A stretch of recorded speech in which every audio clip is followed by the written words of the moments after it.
ನನ್ಗೇನ್ ಬೇಕಾಗಿಲ್ಲ, ತಗೊಂಡೋಗು. ರಾಯರ್ ಯಾಕೋ ಕೋಪ ಮಾಡ್ಕೊಂಡ್ ಹಾಗಿದೆ, ಏನಾಯ್ತು? ನಿಂಗ್ ಯಾಕೆ ಅದೆಲ್ಲ? ನನ್ನ ಮಾತಾಡ್ಸ್ಬಿಡ ಅಂತ ಹೇಳ್ದೆ ತಾನೆ, ಹೋಗ್ ಸುಮ್ನೆ.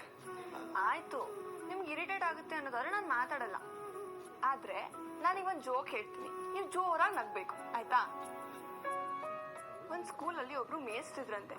ಆ ಮೇಸ್ಟ್ರು ಕ್ಲಾಸಿಗೆ ಬಂದ ತಕ್ಷಣ ಈ ಕ್ಲಾಸ್ ಅಲ್ಲಿ ಯಾರ್ ಸೋಮಾರಿಗಳಿದ್ದೀರಾ ಕೈ ಎತ್ತಿ ಅಂತ ಹೇಳಿದ್ರಂತೆ.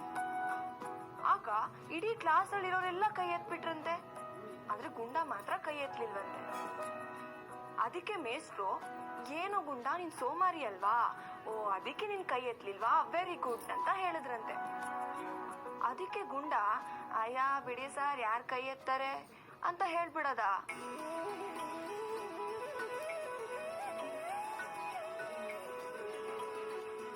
ಅಲ್ಲ ನೋಡಿ, ಅವನಿಗೆ ಕೈ ಎತ್ತೋಕ್ಕೂ ಸೋಂಬೇರಿತನ.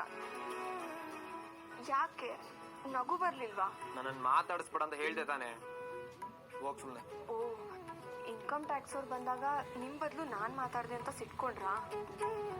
ರೀ, ಅವ್ರ ಮುಂದೆ ನನ್ಗೆ ಇಂಗ್ಲಿಷ್ ಬರುತ್ತೆ ಅಂತ ತೋರಿಸ್ಕೊಳ್ಳೋ ಯಾವ ಅಗತ್ಯನೂ ನನ್ಗಿರ್ಲಿಲ್ಲ ರೀ. ಅವ್ರು ಬಂದಾಗ ನಾವ್ ಏನೇನ್ ಲೆಕ್ಕ ಇಟ್ಟಿದೀವಿ ಅಂತ ಅವ್ರಿಗೆ ಅರ್ಥ ಆಗುವಾಗ ಹೇಳ್ಬೇಕಲ್ವಾ. ಜೊತೆಗೆ ಅವ್ರು ಇಂಗ್ಲಿಷ್ ಮಾತಾಡಿದ್ರು, ಅದಕ್ಕೆ ನಾನು ಇಂಗ್ಲಿಷ್ ಮಾತಾಡ್ಬೇಕಾಯ್ತು. ಅವ್ರಿಗೆ ನಾವೇನಾದ್ರು ಸರಿಯಾಗಿ ಮಾಹಿತಿ ಕೊಡದೇ ಇದ್ದಿದ್ರೆ ಇಷ್ಟೊತ್ತಿಗೆ ನಮ್ ಕಂಪ್ನಿ ಸೀಸ್ ಮಾಡ್ಬಿಡ್ತಿದ್ರು. ಅದಕ್ಕೆ ಮಾತಾಡ್ದೆ ಅಷ್ಟೇ. ನೀವು ಬೇಜಾರು ಮಾಡೋ ಉದ್ದೇಶ ನನ್ಗಿರ್ಲಿಲ್ಲ ರೀ. But still I'm sorry.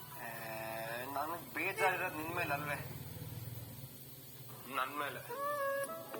ಯಾಕೆ? ಯಾಕೆ ಅಂದ್ರೆ ಇಷ್ಟು ವರ್ಷ ಆದ್ರೂ ಇಂಗ್ಲಿಷ್ ಕಲ್ತಿಲ್ವಲ್ಲ ಅಂತ. ಅಲ್ಲ, ನೀನೇ ಇಷ್ಟು ಚೆನ್ನಾಗಿ ಇಂಗ್ಲಿಷ್ ಕಲ್ತೆ?